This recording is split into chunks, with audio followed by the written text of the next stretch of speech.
In this video, I'm going to explore the link between thoughts and emotions because the two are very connected and can have a powerful effect on each other.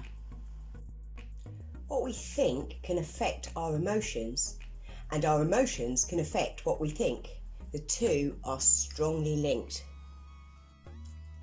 But before we look at the connection between thoughts and emotions in detail, I'm going to explain how, in a few situations, emotions can cause us to react really quickly for good reason, without much or any thinking going on. Say you were somewhere and suddenly a large thing came flying through the air towards you. Your fear, shock, surprise response will kick in and make you either put your hand up to protect yourself really quickly or make you get out of the way super fast. That sort of emotional response is immediate. It's like a reflex that doesn't really involve your brain. With situations like something coming towards us really quickly, or anything where there's an immediate risk of getting hurt, the fear, shock, surprise emotions make us react really quickly to keep us safe. There's a trigger and a straightforward reaction. However, many other emotions that are not about getting us out of danger immediately involve thinking or thoughts, and this is mostly what we're exploring in this video. So let's have a look at how thoughts can be involved when we have emotions. But to do that, we need to look at what happens when an emotion is triggered, because triggers can be a bit more complicated than just emotions arriving in response to something that's happened. Let me explain. This picture shows how we can respond to something bad happening. So it shows us that something bad happens, we think something about what happened, which could be called our interpretation of what happened. Then we feel something about what happened, which is linked to what we thought about what happened, or our interpretation.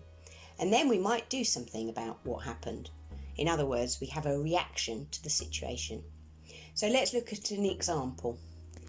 A bad thing that could happen could be that somebody says something nasty to us, an insult of some kind. This could make us think, oh, they're really horrible for insulting me like that, for being so nasty.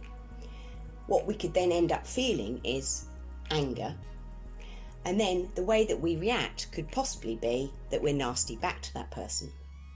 So this chain of something happening, us having thoughts about what happened, us feeling something based on what we're thinking, and then reacting might seem really obvious.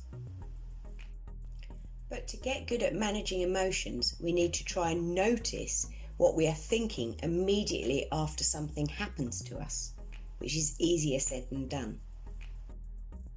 And to notice what we are feeling because of the thoughts that we're having before we actually do something or react.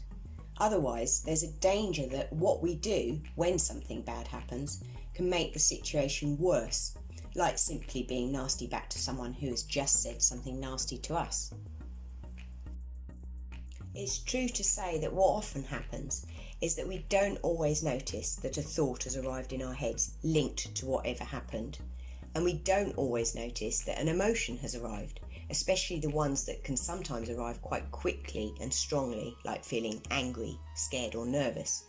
When we don't notice what we're thinking and feeling, we can just go straight to a reaction, and that often means it is an unhelpful reaction.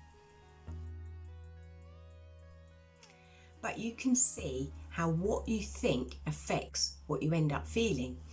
And thoughts can be quite easy to change if you're aware of what you're thinking.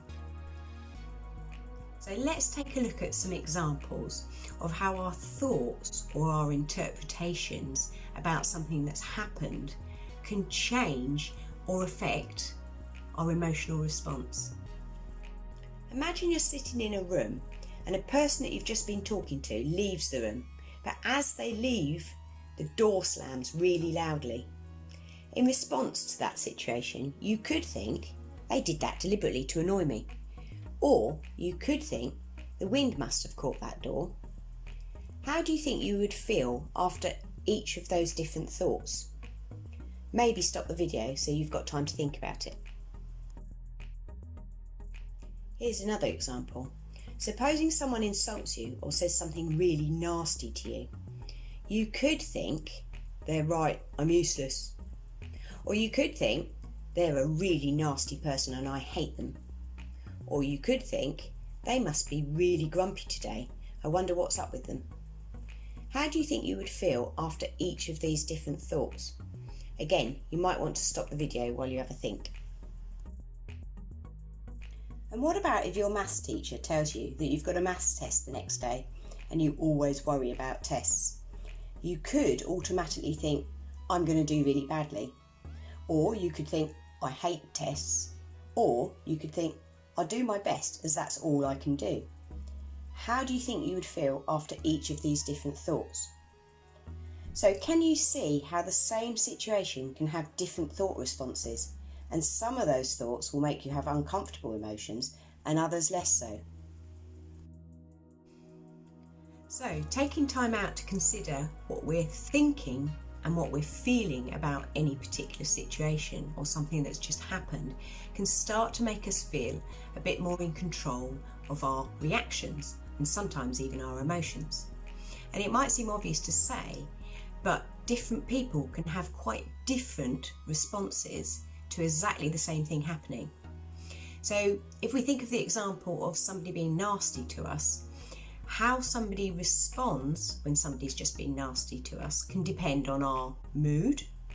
It can depend on what's happened before, so how we feel about the person that's just been nasty to us because perhaps they've been nasty to us before. It can depend on our self-esteem, so how good at that moment we're feeling about ourselves. And it can also depend on our personality, so how we tend to think and behave. So now imagine a teacher tells you off for copying somebody else's answers, and imagine you did actually do that. Think of the different thoughts you might have in response to this and how your different thoughts would make you feel. And just to add, quite often uncomfortable emotions are triggered by something that someone did or said. So for example, somebody might have made a nasty comment. And a quick way that you can stop yourself from reacting in a negative way is to wonder about the person that's being nasty to you and what the possible reasons could be for why they're doing this. Perhaps they're upset about something else. Perhaps they're upset about something you did or said to them another time.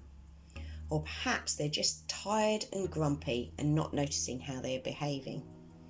You could surprise them by asking them if they're okay instead of reacting to their nasty comment by being nasty back.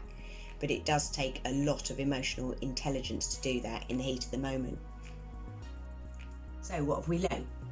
Well, we've learned that some emotions need to make us react quickly to keep us safe.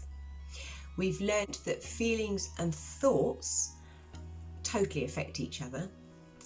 We've learnt that we can think quite different things in response to a situation, and some of those thoughts will trigger unenjoyable emotions and some of them less so. And we've learnt that becoming aware of what we're thinking in response to something that's happened can mean we have more control over how we respond or how we react to a situation.